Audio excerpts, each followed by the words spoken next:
If ETH, we've just discussed, is so important to the current environment of where we are, arguably it's more important than Bitcoin, because of how much is being built on it and is driving prices because of NFTs and DeFi and all these things moving the price of ETH. Then the ETH 2.0 staking, whenever that happens, and not the staking, the release of ETH 2.0, I think around that is the moment, because you kind of know. I know people I've been arguing a bit on Twitter about this. I've always said that the moment it's released is probably a buy the rumor, sell the fact. And everyone's like, yeah, but my ETH's already going to be locked for a longer period. But I can front run you because I know you have to sell your ETH. You might sell your ETH as soon as you're unlocked. So why would I give you the benefit of higher prices to sell into? Markets know positions. So there's nothing worse than ETH 2.0 out, you're still locked, and I get to sell because I didn't stake, and you're trapped watching the prices fall. All the way through, the little guys have front run the institutions. I've launched this Exponential Age Asset Management, which is a fund of hedge funds that invests in crypto hedge funds. There's a lot of people like, why didn't you let the little guys in? I'm like, I can't legally because of the law, and I understand that it's unfair. And yes, I'm doing some other projects that will help that. But don't you understand, me bringing in new money into the hedge fund space in crypto drives up the value of your tokens, and you are front running them, just as I promised you would. What are your thoughts on Bitcoin's adoption and also a price prediction for this bull run peak? Bitcoin's adoption is relentless for different reasons. It's a great balance sheet asset. It's a savings asset. It's a long-term vehicle. It has that, incredible qualities to it. And I think adoption just continues relentlessly over time. So I don't see any change to that whatsoever, even if the layer 2 doesn't really take off, even if they don't build smart contracts on it, I don't think it matters. I think Bitcoin has its value proposition and people are pretty comfortable with it. And it's very different to Ethereum. It stands in its own, and it's universally accepted for what it is. So my price prediction is, I still think it gets to about somewhere between 200,000 and 300,000. But it has traded terribly. It has traded terribly since March. We broke new highs, still can't really break higher. We don't get a retail acceleration point. It doesn't trade very well. That's the weird thing about it. Now, that could resolve itself with an explosive upside move, which is what I think is going to resolve it. You mentioned, we could see some explosive growth. What do you think might be the catalyst for that? Is it more inflation concerns? Could it be adoption by other smaller? No, this whole space is driven by adoption and new entrants. The number of active wallet addresses has remained below peak and when price got to peak. So what we're not seeing, and the number of new wallets is still, the seven-day rate of change is still relatively low.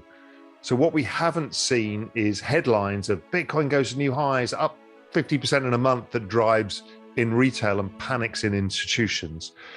So we've been missing that, and I think it comes.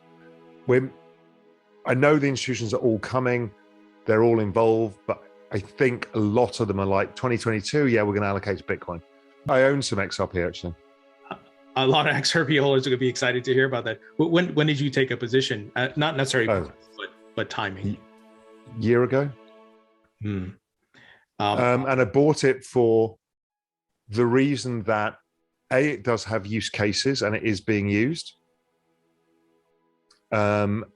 And B, the court case is a phenomenal risk reward. It got heavily discounted in the price. And then I looked at it and thought, well, what's it going to do? Fall 100% from here to zero. But if it gets solved, it's, 10x.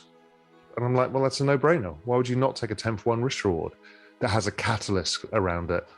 It's just kind of interesting. So, I just thought as a special situation, it was interesting.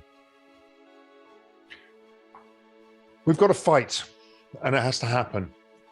And the fight is a generational shift between those who grew up with the securities laws of the 1930s and the old system, which, let's face it, has failed for everybody. Mm-hmm. And there is a young generation who wants to own these assets because it's the only asset with the kind of upside that they need to build wealth. Because with equities at all-time highs, bonds, all-time low yields, high valuations, credit, there's real estate. I mean, everything makes it almost impossible for a 30-year-old to generate long-term future expected returns in the same way that their parents had. So crypto's it.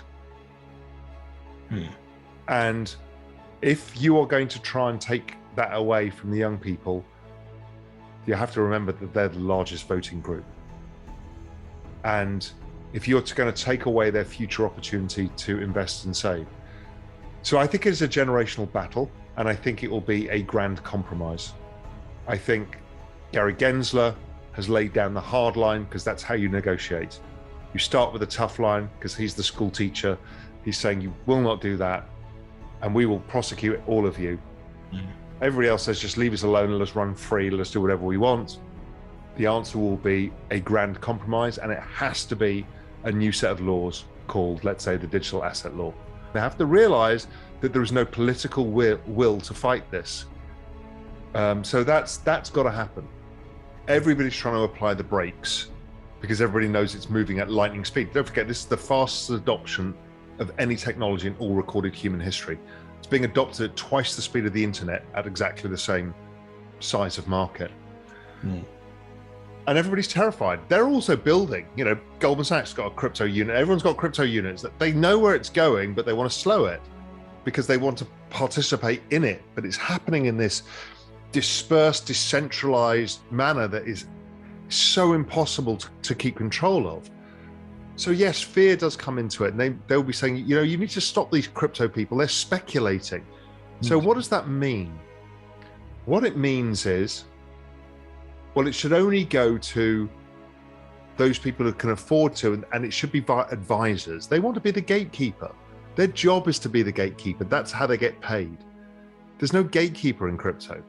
And they desperately want to assert themselves as a gatekeeper in the middle to get some slice of that pie. But that's not what this space is about, and everybody knows it. For me, and I refer to it a lot, this is a fourth turning moment. These things will not survive.